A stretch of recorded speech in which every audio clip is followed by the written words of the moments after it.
दास तो दास ही होता है। हमको तो जो पकड़े मिलता है वो श्री जी के चरणों में चढ़ा देते हैं, तो हम श्री जी के चरणों तक पहुंचाने वाले पोस्टमैन हैं। श्री जी की बात आप तक, आपकी बात श्री जी तक। हम तो खुद दास बनना चाहते हैं, हम दास किसे बनाएंगे? हाँ, दास तो स्वामिनी जी के प्रियालाल के दास, समझ रहे ना गुरुदेव? एक बड़ी दुविधा है जी। हमारा सिनेमा हॉल है भागीदारी में, जो नए जमाने का मल्टीप्लेक्स बोलते हैं, थिएटर, तो उसकी आमदनी को शुद्ध कैसे करें? जैसे राजा का अन्न खाने से ऋषिवर का रानी का हार अपने झोले में डाल दिया। हाँ, उसको जैसे गौशाला है, कोई बीमार आदमियों के लिए औषधालय है, धन एकत्रित करो, उसके द्वारा जैसे गरीब लोगों की औषधि की व्यवस्था है, गौओं की सेवा है, संत सेवा है, धर्मशाला ऐसा फ्री व्यवस्था कि कोई यात्री ठहर जाए तो आराम से, ऐसी व्यवस्थाएं धन को सदुपयोग में लाना चाहिए, सदुपयोग में करना चाहिए। उससे सो धन धन्य प्रथम गति जाकी, वो धन धन्य हो जाता है जो संत सेवा, भगवंत सेवा, गौ सेवा, समाज सेवा में लगता है निष्काम भाव से, वो धन पवित्र हो जाता है। तो कुछ पैसा ऐसा निकाल करके रखते जाना चाहिए जो आपकी आयस के अनुसार, फिर उसके बाद जहां अपने को भगवत प्रेरणा हो वहां उसको सेवा में लगा देना चाहिए। और कोई यश नहीं लेना चाहिए, मतलब किसी भी तरह का धन्यवाद नहीं लेना चाहिए, गुप्त रूप से कर देना चाहिए। पर जी अंदर एक बहुत कामना सी रहती है कि वो बोलें, कोई तो बोलें कि हमने किया है ये, या हमारा नाम तो उससे आपका पुण्य नष्ट हो जाएगा। अगर आपका पुण्य पूरा बचाना है तो मतलब ऐसी जगह दिया जाए जहां आप पानी भी न पिए और आपको कोई धन्यवाद भी न बोले। वो परिस्थिति जब हाँ, नाम जप से आ जाएगी दैन्यता और गुप्त। जब ये बात आती है ना कि मेरी थोड़ी वस्तु है, तो दियम वस्तु गोविंदम तुभ्यमेव समर्पय, आपकी दी हुई चीज आपको समर्पित कर रहे, मेरा नाम व्यर्थ में क्यों ले रहे हो? ये तो प्रभु ने आपके लिए ही हमारे पास भेजा था, तो हम तो आपकी धरोहर आपको दे रहे हैं। ऐसा भाव रखने से वो अहंकार नहीं आता है। तो दियम वस्तु गोविंदम तुभ्यमेव समर्पय। आदित्य कंसल जी।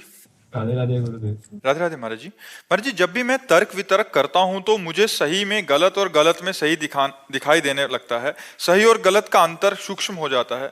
अब कहीं ना कहीं बच्चा श्रद्धा तो रखनी पड़ेगी। अगर श्रद्धा नहीं रखोगे तो फिर फाइनल कैसे कर पाओगे?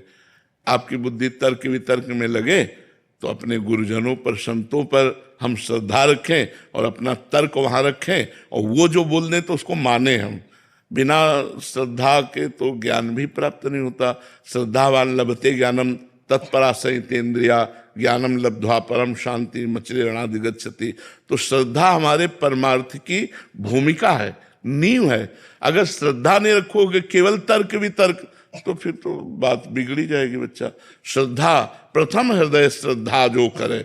हम संतों के वाक्यों पर श्रद्धा करते।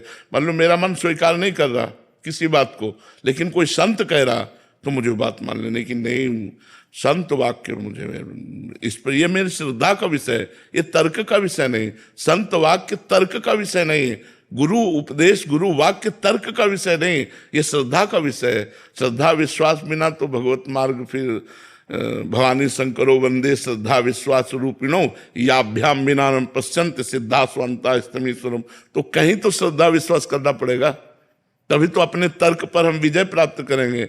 नहीं तो वो तर्क हमें परेशान कर देगा, वो निगेटिव भी ले जाएगा, इतना निगेटिव ले जाएगा कि आप परेशान हो जाओगे। तो इसलिए तर्क को रोकने के लिए या तर्क का समाधान प्राप्त करने के लिए हमें शास्त्र, सदगुरुदेव, संत वाक्यों पर विश्वास श्रद्धा करनी पड़ेगी। समझ रहे हो कि नहीं? तभी आप निपट पाओगे, नहीं तो बार बार तर्क क्यों, फिर क्यों है। हाँ, उलझन वो फिर परेशान कर देगा। एक जगह यह है कि ये जो बोल दे वो हम मान लेंगे, हम उस पर अपने तर्क को नहीं रखेंगे। तो वो गुरु वाक्य, संत वाक्य, इन पर हमको श्रद्धा करनी होगी। पर जी कुछ भक्त जन, वैष्णव जन होते हैं, वो क्या होता है, जो ज्ञान हुआ शास्त्रों से या गुरुजनों से, बट कुछ जने ऐसे हैं जो भगवान को नहीं मानते, उनसे तर्क वितर्क करने लग जाते हैं। फिर उसी नहीं, ऐसे लोगों से संभाषण करने के लिए निषेध किया गया है। जो नास्तिक हैं, भक्त भगवान की निंदा करते हैं, भगवत विमुख जन हैं, ऐसे लोगों की संगति और संभाषण के लिए हमारा शास्त्र निषेध करता है। एक संसार दुष्ट की संगति ताहू में तुम पुष्ट कराओ, वैसे ही दुष्टता का प्रभाव बढ़ रहा है। तुम ऐसे दुष्टों के संग से अपनी दुष्टता पुष्ट करोगे तो कैसे भगवत मार्ग में चलेगा? तो इसलिए चाहे वो कोई भी हो, किसी भी भेष में हो, आगे के दाजे गए भजी पानी में आग लगे तो क्या कीजिए? आग का जला हुआ पानी में गया और पानी में आग लगेगी तो फिर क्या होगा? तो हमको जहां ये समझ में आवे कि यहाँ भक्त निंदा हो रही, यहाँ संत निंदा हो रही, यहाँ भगवत विमुख बातें हो रही है, हमको उनका संग छोड़ देना चाहिए, संभाषण नहीं करना चाहिए। नहीं तो हमारा परमार्थ फिर लुप्त हो जाएगा, वो गुप्त हो जाएगा, फिर प्रकाशित नहीं होगा।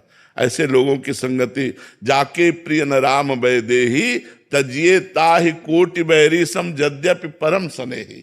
कोई भी हो, अगर वो भगवत विमुख है, दुष्ट है, नास्तिक है, तो हमें संभाषण भी नहीं करना है। ऐसे लोगों से सुन के चल दिया जाता है, जैसे वो तर्क या वैसे तो चुप चुप सुन के चल दिया जाता है। महाराज जी, कुछ साथी हैं मेरे जो मूर्ति पूजा के खिलाफ हैं, मतलब मित्र में, परिवार में। भगवान सर्वत्र हैं, माननीय है ना, भगवान सब जगह है, तो फिर मूर्ति में क्यों नहीं? अच्छा, तुम मूर्त हो कि अमूर्त हो? तुम्हारा रूप मूर्त है या अमूर्त है? मूर्त है। तो मूर्त में फंसे हो, मूर्ति की पूजा करो तो निकल जाओगे। अमूर्त थोड़ी हो तुम। कोई गुरु बनाता तो गुरु मूर्तमान है या अमूर्त है? मूर्तिमान ही तो है।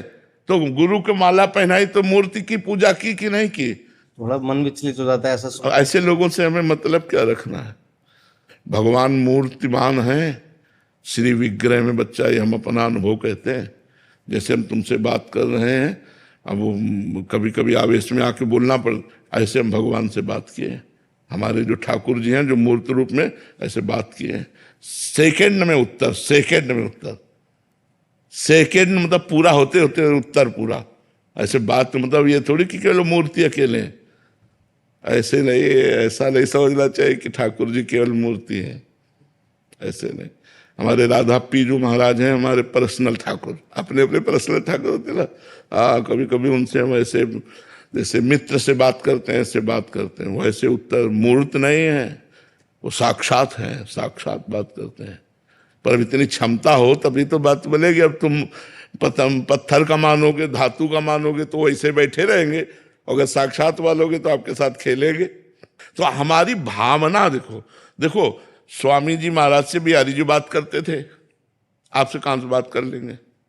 आप देखो, आपको मूर्ति दिखाई देंगे। और स्वामी जी से बात करते थे, हरिवंश महाप्रभु से राधा वल्लभ जी बात करते थे, गोपाल भट्ट से राधा रमण जी बात करते थे। तो हमारी भावना किस तरह से है? अगर हमारी भावना साक्षात में है तो आपसे सच्ची कहते हैं, बिल्कुल वैसे सुख मिलता है साक्षात का है। जब चरण उनके चापो, उनको दुलार करो, दुलार करके शयन कराओ तो पूरा, फिर झांक के देखो शयन कर, हाँ सो गए सो गए, सो जाओ। वैसे ही भावना की जाती है, वैसे सब। अब मूर्ति मान कर चिरौरी रख दोगे तो तो मूर्ति दिखाई, वो क्या जाने, वो प्यार क्या जाने करना। तभी तो वृंदावन की धूल में धूसरित तन करें तब कुछ उनको ज्ञान हो। सब क्या है? भगवान शंकर से बनकर बढ़कर कोई ज्ञानी नहीं जो वृंदावन की रज की याचना करते हैं। जो रज शिव सनकादि की याचत सो रज शीस चढ़ाऊं किशोरी तेरे चरण की। ये राधा वल्लभ जी ये स्वयं प्रकट है, किसी कलाकार के द्वारा निर्मित नहीं बच्चा, ये स्वयं प्रभु है। लेकिन हमारी दृष्टि कितने सेकंड टिकती है, ऐसे गई ऐसे, उनकी तरफ तो नाक नहीं मिले। और रसिकों को देखो, सीधे आंख में आके टक मिलाकर फिर उनसे जो बात होती है, जो अंदर स्फूर्णा, घंटों रोते हैं पर आप मानते नहीं ना, आप तो मूर्ति मानते हैं। तो मूर्ति बने खड़े, जाकी रही भावना जैसी, प्रभु मूर्ति देखी तिन तैसी। तो भावना का सारा खेल है। पार्थ राधा वल्लभ श्री हरिवंश।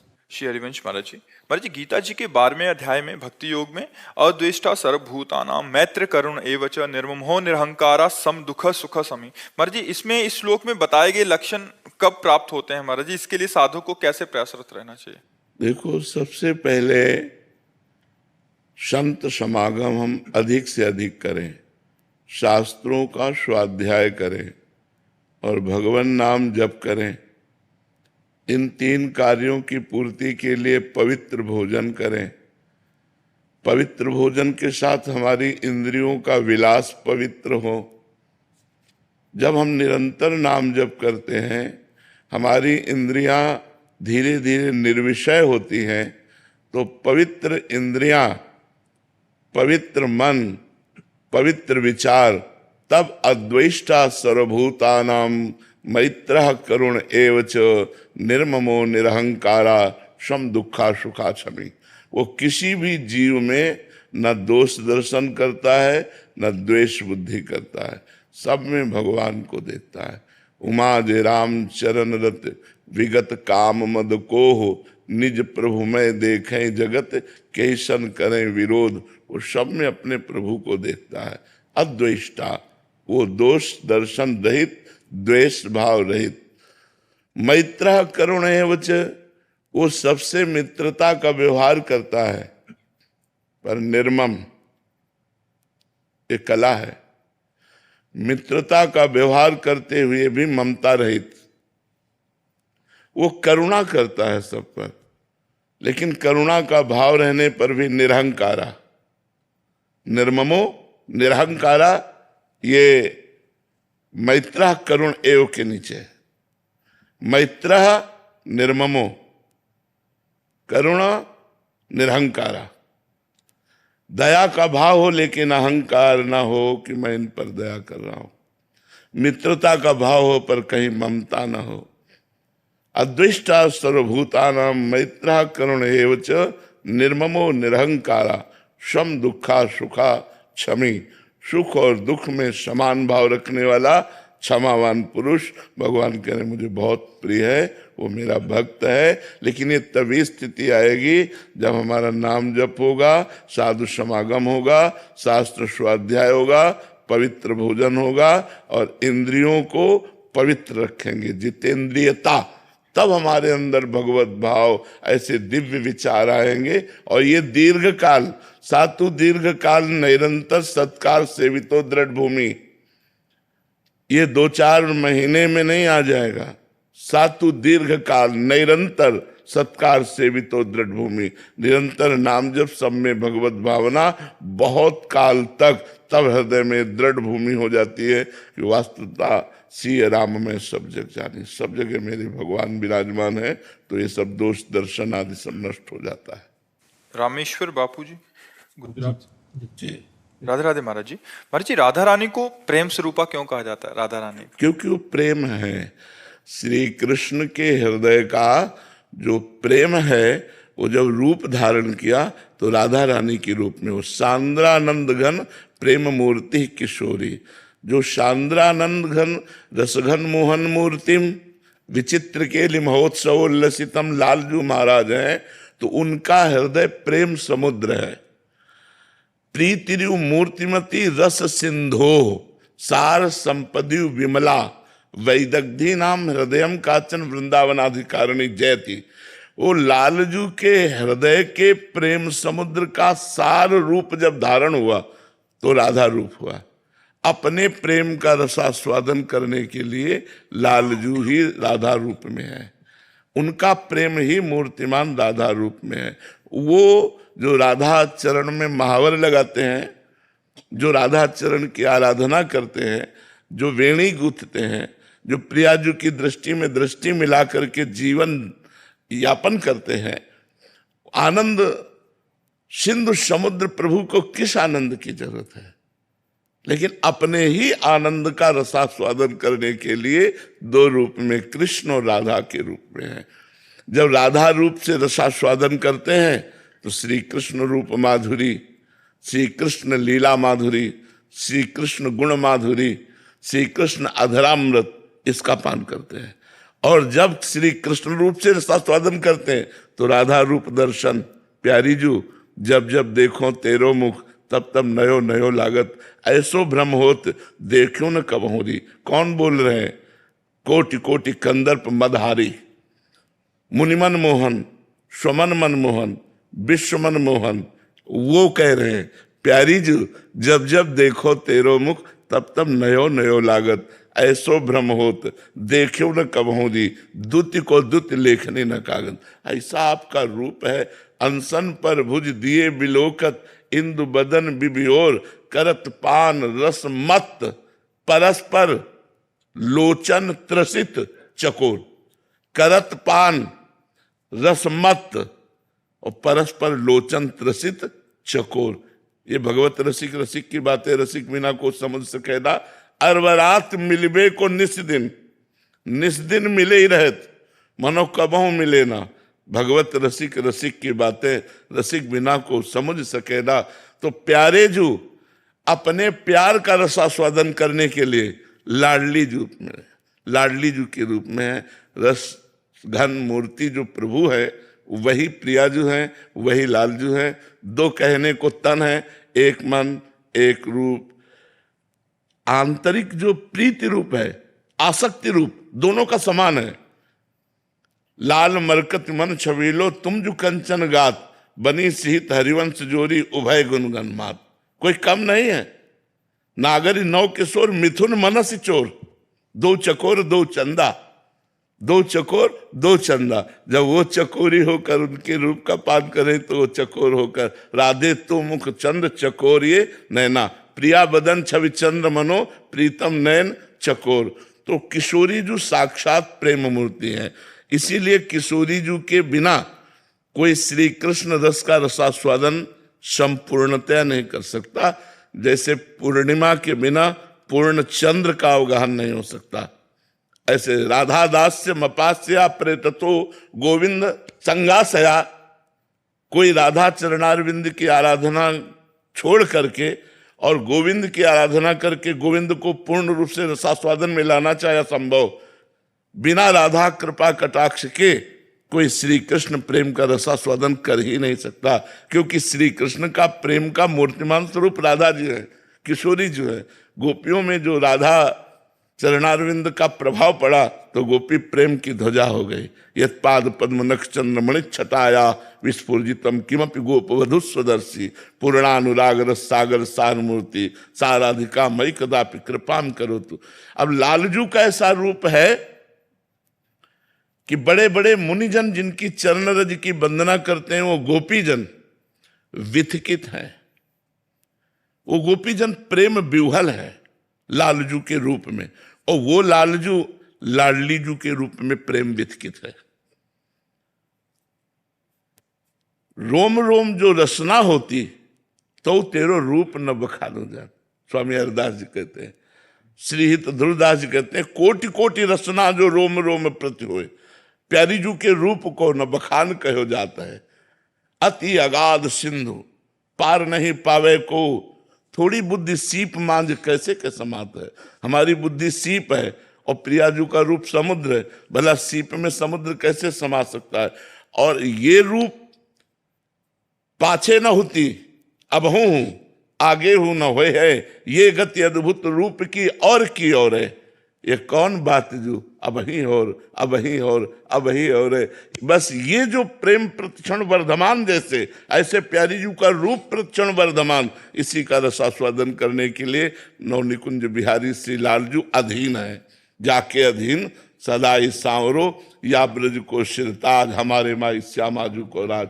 लालन तेरे ही अधीन, तेरे ही रस बस, श्याम सुंदर वर जाचत हैं ज्यों दीन। लालन तेरे ही अधीन, सुनरी सखी हो साच कहत हो, तू जल है ये मीन। सुनरी सखी और साच कहते हो, तू जल है ये मीन। लालन तेरे ही अधीन, अखिल कोटि ब्रह्मांड को दान करने वाला, सुख दान करने वाला। मांगत लाल लाडिलो नागर, प्रगट भई दिन दिन की चोरी, दान दैरी नवल किशोरी।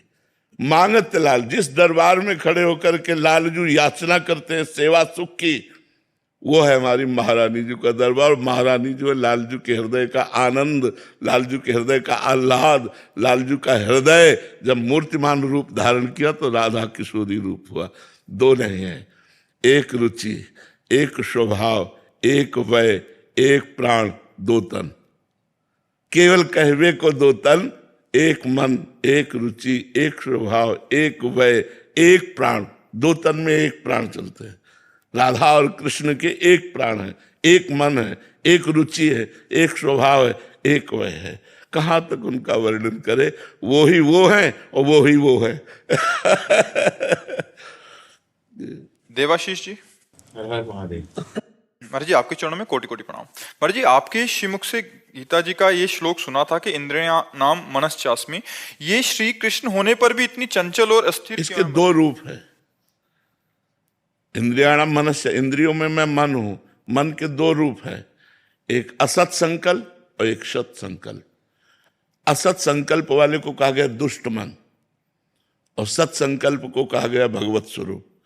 तो हमारे मन के दो पार्ट है, एक गंदे मार्ग की तरफ प्रेरित करता है और वहीं एक उसी समय कहता है ये गलत है मत करो।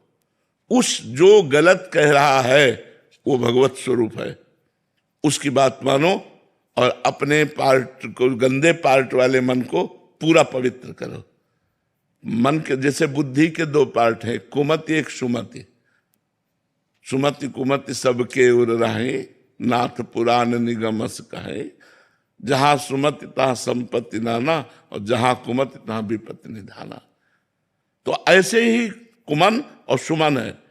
जो कुमार्गगामी मन है वो है दुष्ट और जो सुमार्गगामी मन है वह इंद्रियाणाम मनश्चास्मि कृष्ण। तो हमें संपूर्ण मन को अपने सतमन की सलाह से असत मन को काबू में करना है और उसे भी भगवत स्वरूप बना देना है।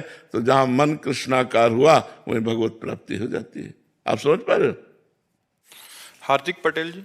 राधे राधे। राधे राधे महाराज जी।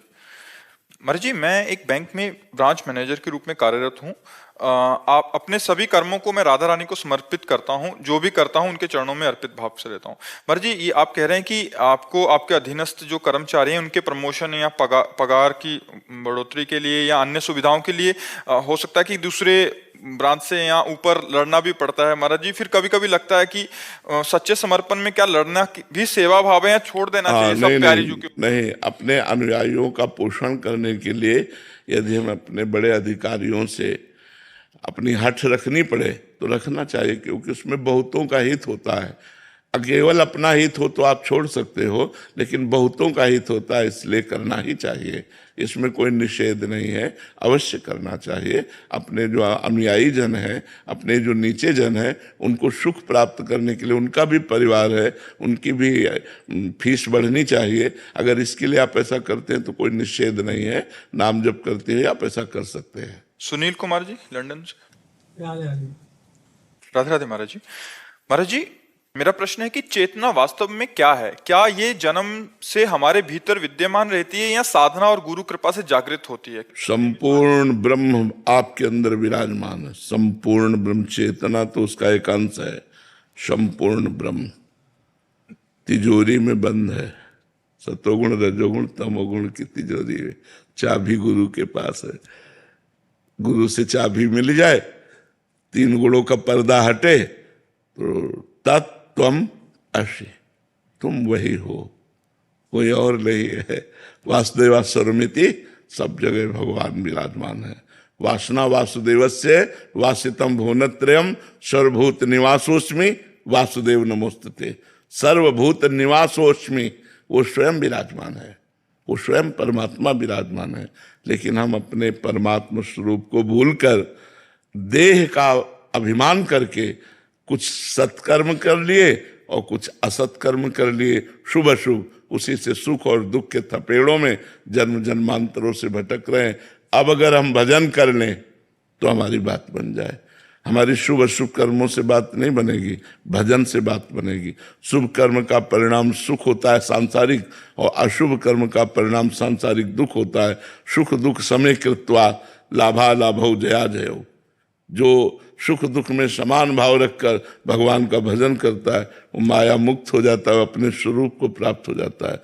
आप भगवत स्वरूप है, बस अपने स्वरूप को भूलकर हम स्त्री पुरुष मान करके ऐसे बर्ताव करने लगे गंदे, जिससे हमारी दुर्गति हो गई। अब हम इस जन्म में गुरु को अपना ब्रह्म मानकर, गुरु साक्षात पर ब्रह्म, और उनके बताए हुए मार्ग पर चलें तो हम माया पर विजय प्राप्त करके भगवान को प्राप्त कर सकते हैं। इस मार्ग में किताब का और गुरु ज्ञान का कितना महत्व है? पहली बात तो किताब मत कहो बच्चा, शास्त्र कहो, क्योंकि किताब सांसारिक पढ़ाई वाली होती है। जो भागवतिक होते हैं उन्हें शास्त्र कहते हैं, ग्रंथ कहते हैं। तो या उनका पावन नाम लेकर के ऐसे किताबें कहने से अपमान जनित शब्द है। किताबें उनको कहते हैं जिनमें आधुनिक विद्या होती है, आध्यात्मिक विद्या जिसमें होती है उनको ग्रंथ कहते हैं, सदग्रंथ कहते हैं। उन पुराण हैं, वेद हैं, हमारे इतिहास हैं, तो उनको हम ग्रंथ कह करके या शास्त्र कहकर संबोधित करें कि हमारे शास्त्रों में ऐसा, तो उनको किताबें न कहें। तो आपका कहने का मतलब क्या है कि शास्त्रों के स्वाध्याय, गुरु ज्ञान का क्या? बड़ा अंतर है बच्चा। शास्त्रों में भूल भुलैया युक्त तिजोरी रखी गई है, कई भूल भुलैया के मार्ग है। मार्ग ये जा रहा है, यहां से उत्तर की तरफ जा रहा है, फिर दक्षिण की तरफ जा रहा है, फिर पूर्व की तरफ जा रहा है। अब बिना अनुभवी कैसे बता सकता है कोई? इसलिए चाहे शिव विरंच सम होई, शिव के समान ज्ञानी और ब्रह्मा के समान चतुर हो, तो भी बिन गुरु भवनिधि तरह ल कोई, क्योंकि वो चला हुआ मार्ग जब बताता है तब वो जाकर के हमें ब्रह्म का अनुभव करा देता है। तो ध्यान मूलम गुरु मूर्ति, पूजा मूलम गुरु पदम, मंत्र मूलम गुरु वाक्यम, मोक्ष मूलम गुरु कृपा। शास्त्र स्वाध्याय तभी सफल माना जाता है जब गुरु मुख से सुना जाता है। प्रथम सुने भागवत भक्त मुख भगवत वाणी, गीता भागवत आदि भगवान के भक्त के मुख से सुने, संत के मुख से सुने, तो वो उसका रहस्य अनुभव साथ में मिला के देते हैं, तो हमारी समझ में आ जाता है। रितेश बेनीवाल जी दिल्ली से। राधे राधे। राधे राधे महाराज जी। महाराज जी, प्रारब्ध और भगवान की परीक्षा में क्या अंतर है? कि क्या हमारा प्रारब्ध है कर्मों का, या ये भगवान परीक्षा ले रहे हैं? कैसे पता भगवान लगेगा? परीक्षा लेते हैं उनकी जो PhD किए हुए हैं, जो हाई स्टेज पे पहुंच चुके हैं भक्त, उनकी देखते हैं तन मन धन तुम्हारा कहाँ है। हम बच्चों की परीक्षा नहीं लेते, ये प्रारब्ध भोग आता रहता है। जैसे विपरीतता है, दुख है, विपत्ति है, शरीर में रोग हो जाना है, ये सब प्रारब्ध भोग के अंदर। इतने महान भगवान हम जैसे छोटे बच्चों की परीक्षा नहीं लेते, वो परीक्षा लेते जैसे मोरत ध्वज आरा चलवा रहे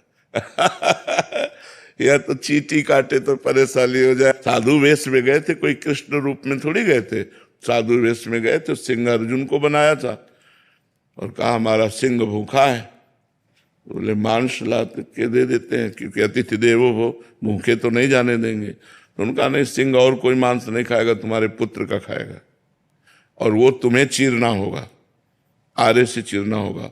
न तुम्हारे आंसू आने चाहिए, न पुत्र के आंसू आने चाहिए, चीर के। ऐसे ऐसे महान भक्त हुए जो, देखो गुरु अर्जुन देव जी कितना कष्ट सहा का है, तेरा किया मीठा लागे। बड़े बड़े महापुरुषों गर्दन उतरवा दी गुरु तेग बहादुर सिंह की। तो ये बड़े लेवल के भक्तों में, अपने जैसे 150 ग्राम वाले के लिए ये बड़े भक्तों के लिए तो अपना प्रारब्ध होता है। बुरा प्रारब्ध वो हमें दुख देता है, पर भगवान का भजन उस समय भी हमको मजबूत रखता है। हम टूट नहीं पाते दुख में, नहीं तो बड़े बड़े दुख आते हैं। प्रारब्ध में हमने पाप किए हैं, उनके परिणाम स्वरूप आते हैं। हमें विचलित नहीं होना चाहिए। बड़ी समस्याएं, जीवन संघर्ष में है, सबका जीवन संघर्ष में है। कोई भी व्यक्ति ऐसा नहीं जिसका जीवन संघर्ष में न हो। हमें लड़ना है, हम आए ही हैं यहाँ इसीलिए मनुष्य रूप में कि हमको संघर्षों से लड़ना है, हमें जीतना है। पर जीत तभी सकते हो जब नाम है आपके पास। अगर नाम जप नहीं तब तो हार जाओगे। वही जीत सकता है जो भगवान का नाम अपनी जिह्वा पे विराजमान किए है, हर समय नाम जप कर रहा है। वो जिते विनायक शुभ अशुभ, विघ्न करे नहीं कोई, विघ्न करे नहीं कोई, डरे कलिकाल कष्ट भय, हरे सकल संताप, हरस्य हरि नाम जपत जय। उसकी सदैव विजय होती है जो भगवान का नाम जप करता है। विघ्न करने वाले जितने भी वो सब नष्ट हो जाते हैं, कोई विघ्न उसको परास्त नहीं कर पाता। इसलिए नाम जप करो। भगवान परीक्षा बड़ों की लेते हैं, जो बड़े भक्त होते हैं अपने लोगों की परीक्षा नहीं लेते। अभी ककारा नहीं आता, परीक्षा क्या ले? परमार्थ का, अध्यात्म का ककारा नहीं आता तो जो अध्यात्म की PhD की है उनकी परीक्षा होती है कि अब तुमने तन मन प्राण सर्वस्व समर्पित कर दिया, अब 22 बाजारों में कोड़े मारकर तुम्हारे शरीर की खाल उधेड़ी जाएगी, अब बोलो हरि बोल। क्या अपराध था ठाकुर हरिदास जी का? हरे कृष्ण कृष्ण कृष्ण हरे हरे, हरे राम राम राम हरे, यही जप रहे थे। और क्या परेशानी थी? मुल्क के बादशाह को काजी ने ऐसा भड़का दिया तो उनका दंड स्वीकार है, लेकिन मैं भगवान का नाम नहीं छोड़ सकता।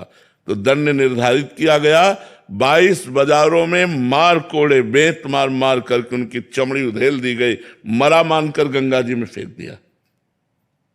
ये उन महापुरुषों की जो अवतारी महापुरुष है।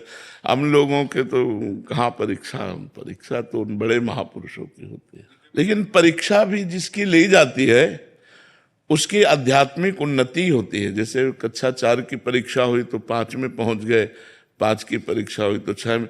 अहित नहीं हो सकता, अमंगल नहीं हो सकता, उसका महामंगल होगा। एक प्रताप राज जी के नाम के एक बड़े भक्त थे, बचपन से सदगृहस्थी में उनके माता पिता उनको तुलसी जी में जल चढ़ाना, शालिग्राम का स्नान कराना, चरणामृत पवाना बचपन से सिखाया था। तो जब उनके माता पिता पधार गए तो उनका व्यापार था कि जैसे आपकी बेटी का ब्याह है तो आप कुछ रख जाइए और धन ले जाइए, और जब ब्याह हो जाए, आपको सब व्यवस्था बन जाए तो अपना स्वर्ण आदि ले जाइए और उनका धन दे जाइए। ऐसा उनका कुल परंपरा से चल रहा था। जब वो जवान हुए, निरंतर नाम जप करना, भगवान की आराधना करना, भक्ति में तन्मय रहना, और बस अपने उसी गद्दी पे बैठ कर के भजन करते। और एक बॉक्स रखा था, तो आपको 10,000 रुपये चाहिए तो आप उसके लिए सोना या कुछ रख जाइए, या अपने जमीन के कागजात रख जाइए और पैसा ले जाइए, और जब काम हो जाए, आपके पैसे हो जाए तो पैसा ब्याज सहित दे जाइए और वो ले जाइए। ऐसा उनके कुल परंपरा में चल। तो बड़ा उनका प्रताप। तो वहाँ के जो काजी जन थे वो बहुत अंदर से ईर्ष्या करने लगे। अब देखो भगवान की परीक्षा मान लेते हैं। काजी जन जब उनसे ईर्ष्या करने लगे तो उन्होंने 3 अपराधी आदमियों को तय किया। वो आए और कहा, प्रताप राय जी हमारी बेटी का ब्याह है। एक आया, 10,000 रुपया चाहिए। तो बोले उसके बदले में कुछ? बोले हाँ सोना है। बोले रख दो। वो देखते भी नहीं थे और वो पत्थर रख दिए, 10,000 रुपये ले गए। वो विश्वास भगवान के भक्ति में। दूसरा आया, क्या है? बोले कुछ रत्न है। बोले रख दीजिए। तीनों ऐसे, और तीनों पत्थर रख गए। 2 महीने बाद आए और 10,000 में ब्याज सहित दिए और कहा हमारा सोना वापस करो, हमारा रत्न वापस करो। बोले उठा लीजिए बक्से से। उठा, अरे बोले देखो ये पाखंड करता है, हमारा सोना गायब करके पत्थर रख दिया। अब तो प्रताप राय जी के होश उड़ गए। बोले भैया जैसा आप रख गए थे वैसे रख गए। अब तो लोग, कोई बिरला ऐसा होता होगा 100 में जो 1-2 सही श्रद्धा रख पावे, नहीं तो सुनी सुनाई श्रद्धा होती है। अब वो काजी से तो मिले हुए थे, काजी ने बादशाह से, बादशाह ने तुरंत फौज भेजी, सब तहस नहस कर दिया। उनको बंदी बना लिया गया, उनकी सारी संपत्ति जब्त कर ली गई और उनको जेल भेज दिया गया। तो जब बादशाह के सैनिक आ रहे थे तो पीछे की खिड़की से उन्होंने अपने जुगल किशोर ठाकुर को कि इनकी सेवा कौन करेगा, पत्नी सहित मायके भेज दिया। तो जो दुष्ट लोग थे उन्होंने कहा कि अभी तो और संपत्ति है, इनकी पत्नी मायके लेके गई, तो मैं ठाकुर जी समेत उनकी पत्नी को भी, ठाकुर जी को खजाने में डाल दिया और पत्नी को, क्योंकि अष्टधातु के ठाकुर जी थे। अब पत्नी और पति दोनों जेल में। तो रोने लगे।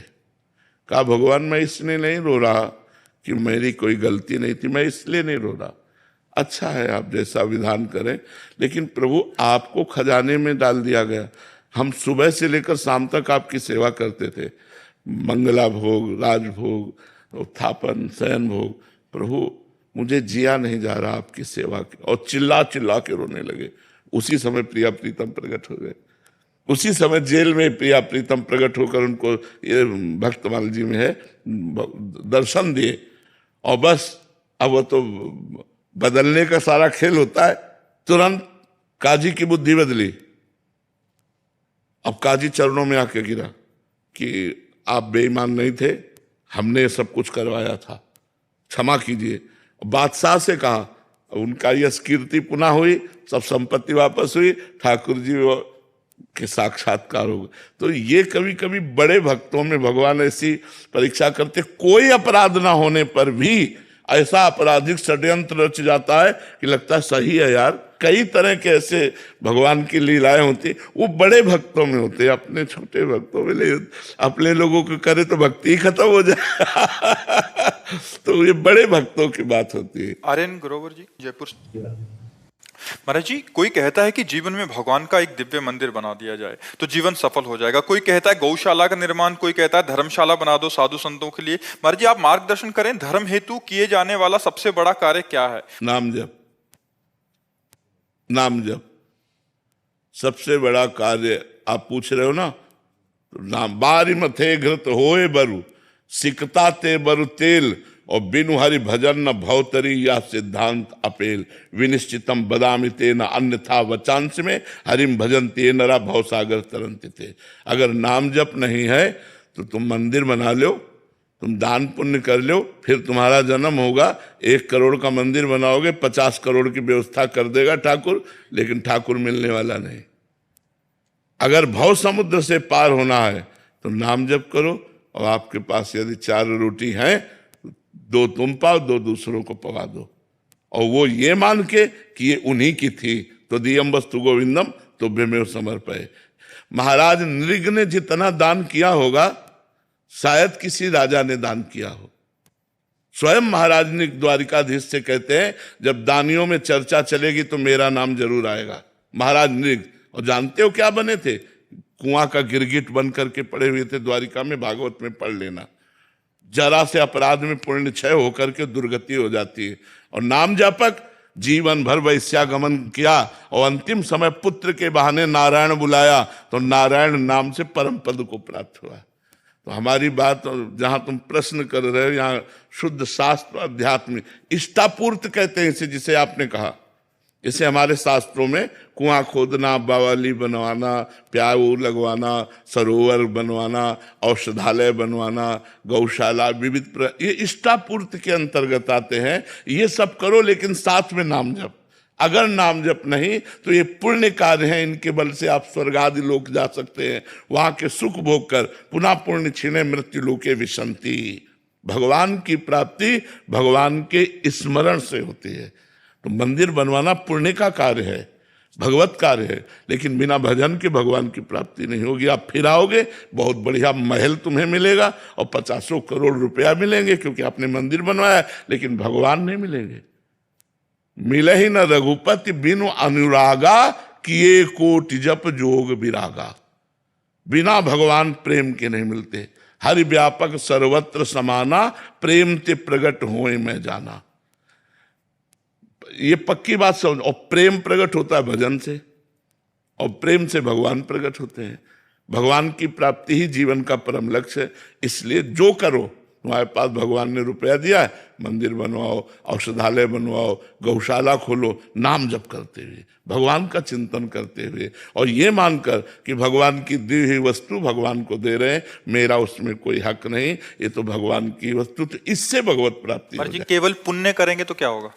स्वर्ग आदि लोकों को जाओगे, पुण्य छिड़े मृत्यु लोके विसंति, पुनः मृत्यु लोक में जन्म होगा। तो ये तो कोई ज्यादा खास बात तो यही तो, इसीलिए इसका कोई महत्व नहीं है। एक नया स्वप्न जैसा देख लो, 1000-2000 वर्ष का, और बस फिर आकर के मृत्यु लोक में क्या बनना पड़ेगा। महाराज नहुष देव राजेंद्र की पदवी पर बैठे और पुण्य क्षीण हो गए, सची माता के प्रति गलत भाव कर लिया, तो अजगर की योनि में आके जन्मे थे। महाभारत में पढ़ के देख लो, सीधे इंद्र पद से ट्रांसफर हुआ अजगर योनि में। एक राजस्वी यज्ञ में एक चीटा एक छोटा सा दाना चावल का लेके बड़ी मेहनत से जा रहा था। 3 टांगे थी, एक टांग टूट चुकी थी। तो अर्जुन जी की दृष्टि पड़ी, प्रभु से कहा, प्रभु राजस्वी यज्ञ में सब चकाचक हो रहा है, एक चीटा बेचारा कितना कष्ट पा रहा है। तो बोले, पता है 14 बार इंद्र बन चुका है वो चीटा, 14 बार इंद्र बन चुका है। कोई भरोसा नहीं है पुण्यों का, कहां से कहां ट्रांसफर हो जाए। और नाम जब करोगे, भरोसे की बात कहते हैं कि अगर अगला जन्म होगा भी तो श्रीवान कुलवानों के यहाँ होगा, मनुष्य रूप में होगा, और भजन करके निश्चित भगवान को प्राप्त होगे। अगर बहुत ही दुर्गति हो गई तो उस जीव को भी ऐसी जगह रखा जाएगा जहां भागवतिक होगा, भगवत कथा और एक कीर्तन हो रहा, दरवाजे का कुत्ता बना बैठा और भगवान का भोग प्रसाद पा रहा है, कथा सुन रहा, कीर्तन सुन रहा, उद्धार हो गया। तो भगवान के नाम के सिवा हमें तो और कुछ उपाय नहीं। कलयुग केवल नाम आधारा, केवल केवल नाम आधारा। सुमिर सुमिर नर उतर पारा। नाम जप करो और सत्कर्म करो। ऐसा नहीं हम ये मना कर रहे हैं, मंदिर बनवाओ, गौशाला खोलो, औषधालय, लेकिन नाम जप जरूर करो। नाम जप के बिना सब अधूरा हो जाएगा, क्योंकि वो पुण्यों से पुण्य फल मिलेगा, फिर मृत्युलोक में जन्म होगा। तो हमारा जन्म मरण को जो रोकने का चक्र है वो भगवान के नाम में सामर्थ्य है। महाराज जी ये बात तो अभी आपसे सुनने को मिल रही है, शास्त्रों में भी लिखा है महाराज जी, काफी महापुरुष कहते भी हैं, बट ज्यादातर महिमा कि ये पुण्य करो, ये करो, दान करो, ये करो, इसी में महाराज जी ज्यादा इसको भोजन पवाओ, ये भी अच्छा कार्य है महाराज जी, बट अच्छा भी लगता है। एक को भोजन पवाओगे तुम्हें 100 दिन के लिए भोजन की व्यवस्था हो जाएगी। 100 कंबल बांटोगे 5000 की व्यवस्था हो जाएगी। 1 अरब दान करोगे 100 अरब की व्यवस्था हो जाए। 1 अरब में तो बुद्धि ठीक नहीं हुई, 100 अरब में तुम्हारी ये बुद्धि कहां से भगवान में लगेगी। मेन जो पॉइंट की बात है कि हमारा संसार चक्र नष्ट होना चाहिए। दुख सुख से परे परमानंद की प्राप्ति के लिए उपाय है भगवान का भजन। भजन के बिना पर महाराज जी भजन में तो बड़ा मन और ज्यादा उदास हो जाता, उसमें कंबल बांटे तो अच्छा भी लगता है कि 4 जने कह रहे हैं कि आ वाह कंबल बांटे। तो उससे अहंकार का पोषण होता है। वो डींगे हाँक हाँक करके अपने पुण्यों का नाश कर देते हैं, अहंकार की पुष्टता। अब भजन में तो टूटना है अंदर से, जलना है अंदर से।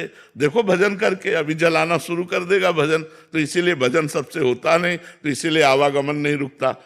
जब संत समागम होता है तो क्यों कहा गया कि सत्संगति संस्कृति कर अंता, बड़े भाग पाए सत्संगा, तो बिना ही प्रयास होए भवभंगा। क्यों? क्योंकि सहज में वो बात हमें पकड़ में मिल जाती है जो हम शास्त्रों का स्वाध्याय वर्षों करें और नहीं पकड़ में आएगी, वो 1 मिनट में संत संग में पकड़ में आ जाएगी। तो संत संग जैसे मिला, आप सुने, अब आप शुरू कर दे नाम जप करना और मंदिर बनवाए, गौशाला कर, तो आपका परम मंगल हो जाएगा, क्योंकि नाम चल रहा है इसलिए आपका परम मंगल। महाराज जी आप बहुत कड़वी दवाई देते हैं, कभी कभी मरना है, कटना है, जाना है। असली बात बता रहे हैं, असली बात बता रहे हैं। बट महाराज जी वो अच्छा लगता है कि कंबल बांट दो, इतने में चल जाएगा, इतने में या किसी को भोजन पवा दो, प्याऊ खोलो, अच्छा लगता है महाराज जी। मतलब अलग अलग क्लास होते हैं। ये वृंदावन है, वृंदावन में ये जो क्लास लगता है ये आध्यात्मिक क्लास है, प्योर आध्यात्मिक, नो इसमें मिलावट कोई चांस नहीं मिलावट। स्वयं से ही भजन करने पर भगवत प्राप्ति होती है, पुण्य हो जाएगा, अनुष्ठान करने से आपके सुकृत बढ़ेंगे, लेकिन भगवत प्राप्ति नहीं होगी। भगवत प्राप्ति तो स्वयं के भजन करने से होगी। इसीलिए स्वयं का भजन करना बड़ा कठिन लगता है लोगों को, प्राय ऐसा लगता है भगवत प्राप्ति नहीं हो सकती, पुण्य होगा, और पुण्य का कोई महत्व नहीं। एक संत की निंदा कर दो, पूरे जन्म के पुण्य नष्ट हो गए, पूरे जन्म के। भक्तन निंदा अति बुरी, भूल करे जिन कोय, किए सुकृत बहु जन्म के क्षण में डारे खोए। पुण्य कोई बहुत स्थायी चीज है क्या? जरा सा संत निंदा की सब गए, सब भस्म हो गए पुण्य, क्या फायदा हुआ? और हम राम राम कृष्ण कृष्ण राधा राधा जप रहे हैं, अगर हमसे संत निंदा भी हो गई तो वो वहीं स्टॉप लगा दिया जाएगा। गुरुदेव भगवान अगर संत को पहचानेंगे कैसे? इस समय जो सिचुएशन है, कई बार आप भी इसकी चर्चा किए हैं अपने। देखो सच्चे संत की पहचान तो केवल भगवान जानते हैं। हम लोग मनुष्य बुद्धि से ये देख सकते हैं कि वो अचला कैसा पहने हैं, वो कपड़ा कैसा पहने हैं, वो वैराग्य से रहते हैं कि नहीं रहते हैं, बस यही बाहरी बातें। उनके पास बैठने से हमें शांति मिलती है कि नहीं मिलती है, उनके उपदेश शास्त्र सम्मत है कि नहीं, उनका आचरण शास्त्र सम्मत है कि नहीं, बस यही बाहरी बातें देख सकते हैं। वस्तुतः भगवान ही संत को जानते हैं और भगवान ही संत से मिलाते हैं। जब द्रवहि दीन दयालु राघो तो साधु संगति पाइए। संतों के बाहरी लक्षण से हमें लगता है कि नहीं जाना जा सकता, क्योंकि फिल्मों में भी 2-2.5 घंटे के लिए बहुत अच्छा साधुता का रोल कर लेते हैं, तो रोल करना साधुता का और साधुता आना बहुत कठिन बात है। सार में रोल कर रहे हैं, बहुत लोग रोल कर रहे हैं। हाँ, तो रोल होना एक अलग चीज और साधुता होना एक अलग। कहा था कि पुण्य नष्ट हो जाते हैं जी, जी। तो भजन में क्या? जो भजन है, जैसे हमने राधा राधा रटा, तो वहीं से स्टॉप हो जाएगा। अब आपकी भजन में अरुचि हो जाएगी, लेकिन वो आपका भजन स्थायी बना रहेगा, भजन नष्ट नहीं होगा। भजन अविनाशी होता है, भजन नष्ट। अब आपकी मतलब अंदर की स्थिति बिगड़ जाएगी, अब आपको भजन में रुचि नहीं होगी, प्रमाद स्थिति आ जाएगी, हृदय जलेगा, भजन शुरू करोगे हृदय जलेगा, अशांत होगा, अंदर ही अंदर आप, तो अपराध बन गया है। अब जब तक वो अपराध मोचन नहीं होगा तब तक नाम चलेगा नहीं, लेकिन नाम नष्ट नहीं होगा। जितना भजन हो गया वो आपका सुरक्षित रहेगा, वो यही तो इसमें खास बात है। आप मर भी जाओ तो अगर 99 बार नाम जप किया है तो बिल्कुल 99 ही मिलेगा, 98 नहीं आएगा, 99 से ही शुरू होगा आपका भजन। भजन में यही खास बात है, भजन कभी नष्ट नहीं होता। महाराज जी इसमें 4 बातें, पाप, पुण्य, अपराध और भजन। महाराज जी अपराध से आपने बोला कि हमारे जो पुण्य कार्य वो खत्म होंगे महाराज जी, और इधर भजन से पुण्य नहीं बढ़ेंगे, ये भजन अलग स्टॉक, ये अलग मार्ग है, ये अलग, हाँ ये अलग मार्ग। ये भजन नष्ट होने वाली नहीं। आपने 100 बार राधा राधा कहा और आपसे घोर वैष्णव अपराध बन गया तो 100 बार आपका सुरक्षित जमा है, पर अब जो वैष्णव अपराध बना पहले उसका भोग भोगो, वो पहले उससे परिष्कृत हो। अगर वो परिष्कृत हो गया तो फिर 101 से शुरू हो जाएगा राधा राधा राधा, वो नष्ट नहीं होगा, भजन नष्ट नहीं होगा। अपराध से पुण्य नष्ट होंगे, बट भजन करने से जैसे हमने पाप किए हैं वो नष्ट हो जाएंगे। हाँ पाप नष्ट हो जाएंगे, पुण्य का प्रभाव नष्ट हो जाएगा, पुण्य और पाप दोनों का प्रभाव नष्ट होने से भगवत प्राप्त हो जाएगा। और पुण्य करने से पाप नष्ट नहीं होंगे। नहीं, पुण्य एक अलग मार्ग है, पाप एक अलग मार्ग है।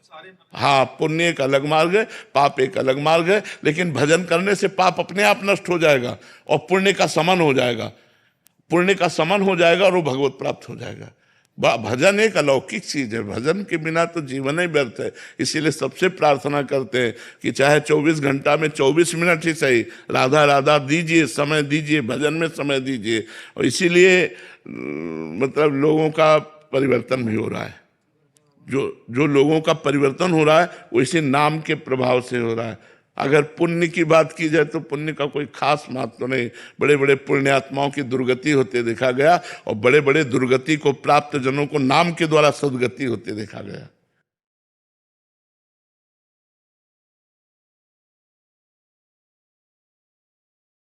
और जी एक बार सपाटे लगाए थे ना, तो अभी कहाँ से सपाटे लगा के आए? महाराज पलवल से सपाटे लगाते आए हुए 51,000 सपाटे।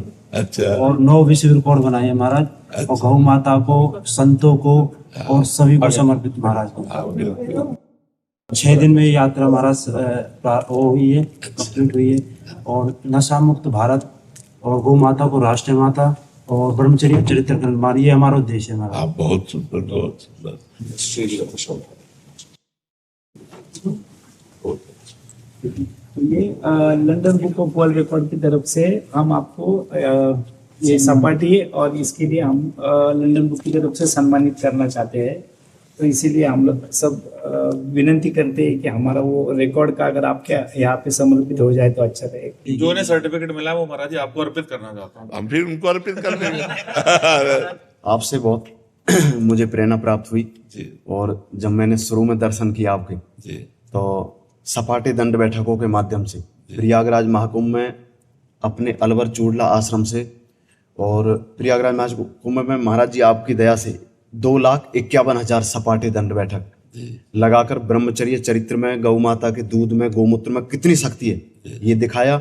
और भगवान राम मंदिर जब उद्घाटन हुआ 1,51,000 सपाटे लगाते हुए अलवर से अयोध्या तक 1,51,000 सपाटे लगाए, 13 विश्व रिकॉर्ड, 4 बार लगातार राजस्थान बाल केसरी, वर्ल्ड स्टेमिना चैंपियनशिप विजेता, सब कुछ मैं गौ माता, भारत माता और आपके चरणों में समर्पित करता हूँ। आपसे बहुत प्रेरणा मिलती है और लाखों करोड़ों लोगों में, लाखों करोड़ों नौजवानों में एक ऐसा जोश आपने भर दिया है जो अपनी ब्रह्मचर्य चरित्र की हानि कर रहे थे, अपनी पवित्रता, अपनी चरित्रता की हानि कर रहे थे अपने हाथों से।